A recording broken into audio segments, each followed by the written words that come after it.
টঙ্গীতে দেশীয় ফলের পর্যাপ্ত মজুদ থাকলেও আমের সরবরাহ কম। কাঁঠাল, পেয়ারা, আমড়া, কামরাঙ্গা, জাম্বুরা সহ অন্যান্য ফলের দাম অনেকটাই সহনশীল।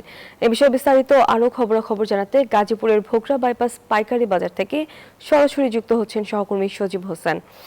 সজীব, আমাদেরকে জানাবেন যে বাজারে কি কি জাতের ফল পাওয়া যাচ্ছে এবং এগুলোর দাম কেমন দেখতে পাচ্ছেন? ধন্যবাদ তোমা আপনাকে। আপনি জানেন যে বাজারে বর্তমানে মৌসুমী ফল যে রয়েছে আমের চাহিদা কিন্তু এখন থাকলেও আমের কিন্তু দাম বৃদ্ধি পেয়েছে অনেকাংশে। কিন্তু এছাড়া কাঁঠাল, আমড়া, পেয়ারা এছাড়া অন্যান্য যে ফলগুলি রয়েছে দেশীয় ফল, সেই ফলের কিন্তু দাম অনেকটাই কমেছে এবং যারা ক্রেতা রয়েছে তারা কিন্তু স্বস্তিতে কিনতে পারছেন। আর আরেকটা বিষয় বলে রাখি যে বেশ কিছুদিন ভারী বৃষ্টিপাত হয়েছিল। বৃষ্টিপাতের কারণে কিছু কিছু জায়গায় জলাবদ্ধতা সৃষ্টি হয়েছে এবং বন্যার সৃষ্টি হয়েছিল, যে কারণে বিভিন্ন যে ফসলের ক্ষেত রয়েছে এবং সবজির যে ক্ষেত রয়েছে তা কিন্তু বন্যার পরিস্থিতির জন্য সেগুলি কিন্তু ডুবে গিয়েছিল, যে কারণে বর্তমানে বাজারে সবজির বাজারে কিন্তু তার প্রভাব পড়ছে। আমরা দেখেছি যে বিভিন্ন সবজি যেমন কাঁচামরিচ গত সপ্তাহে যেখানে দাম ছিল প্রতি কেজি 120 টাকা থেকে 150 টাকা পাইকারি বাজারে, কিন্তু এখন দেখা যাচ্ছে 200 থেকে 200-250 টাকার মধ্যে কাঁচা মরিচের দাম বৃদ্ধি পেয়েছে। এছাড়া অন্য সবজির মধ্যে বিভিন্ন শাক রয়েছে, আর লাউ শাক, তারপর পেঁপে, অন্যান্য যে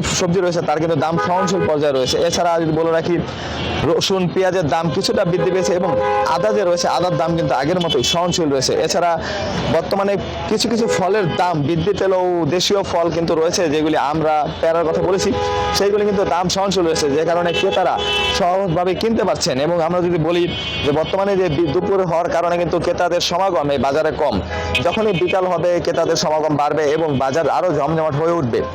এছাড়া আমরা দেখেছি বাজারের যে অন্যান্য পণ্য রয়েছে সেগুলি কিন্তু সহনশীল রয়েছে। ক্রেতারা চাচ্ছেন যে সর্বোপরি যেন দাম নিয়ন্ত্রণে থাকে বাজারে, এটি তাদের এখন প্রত্যাশা।